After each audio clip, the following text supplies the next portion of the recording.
Rose and welcome to SG Global News. From a concerning case of a Belarusian Catholic priest being persecuted by the country's dictator to a sweet end to a group of nuns' legal battle with the state, we have many stories to cover.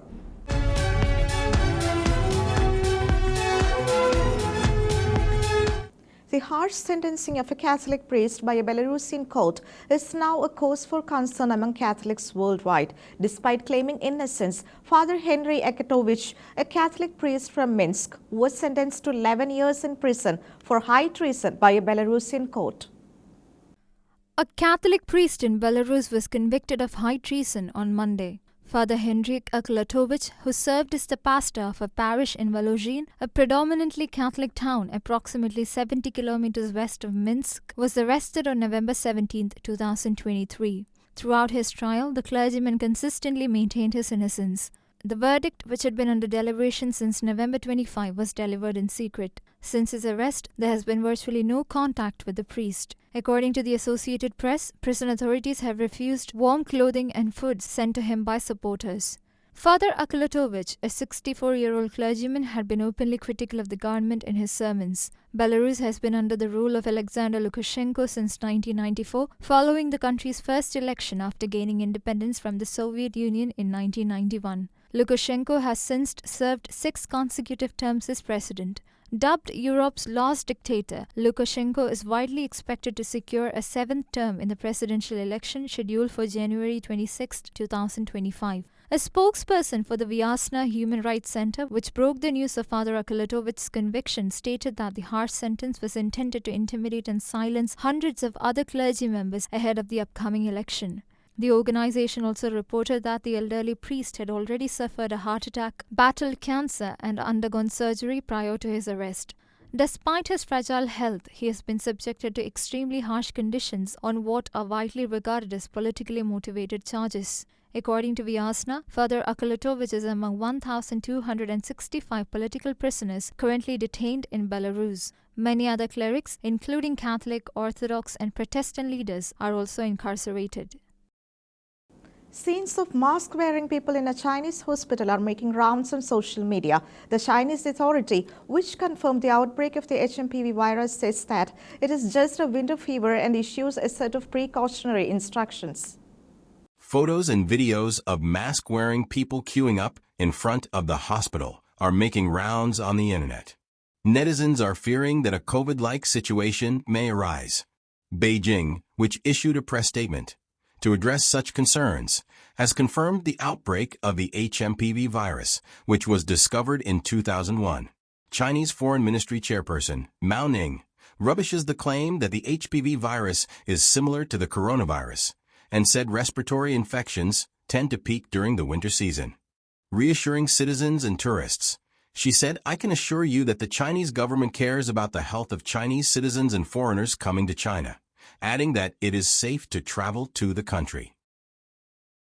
The 119th Congress, which is scheduled to assume power on January 4th, will see 150 Catholics taking seats in both chambers of U.S. Congress. This is a 2-member increase when compared to the 148 Catholics who served in the previous Congress.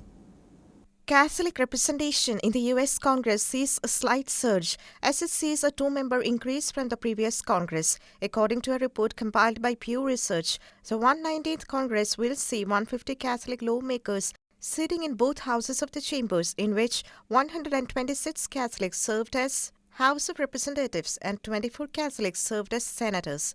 However, about 19 Catholics who served in the previous session have either lost, vacated, or resigned from their seats, and the mere 2-member increase in Catholic lawmakers can be attributed to 21 freshmen who were elected in this election cycle.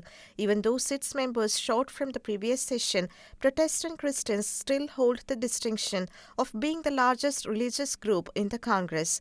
Among the 295 members elected to the Congress, 76 are Southern Baptist, 26 are Methodist, 22 are Anglicans, and 151 belongs to various Protestant sects. The 119th Congress will also see the highest Orthodox Christian representation in history, as 6 Orthodox members are elected to the House of Representatives. Combining the number of Catholic, Orthodox and Protestant lawmakers, the Christian representation in Congress will be 404. However, the amount of non-Christian members elected to both houses of Congress increased, as 55 members of both parties were elected in this cycle. This is a 5-member increase, as only 50 members who didn't adhere to Christian faith were elected to previous Congress. In a remarkable victory for the country's religious liberty, the Biden administration drops its plan to exempt employers who do not provide abortion care from the Affordable Care Act. Little Sisters of Poor, which was in forefront of the tiring legal battle against the rule, will have a lot to cheer about after the Biden administration's announcement.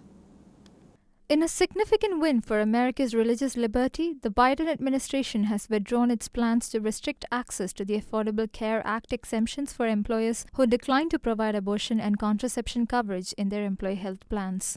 In a notice issued on December 24th, the Department of Health and Human Services announced its decision to withdraw proposed rule changes to the contraception mandate of the ACA.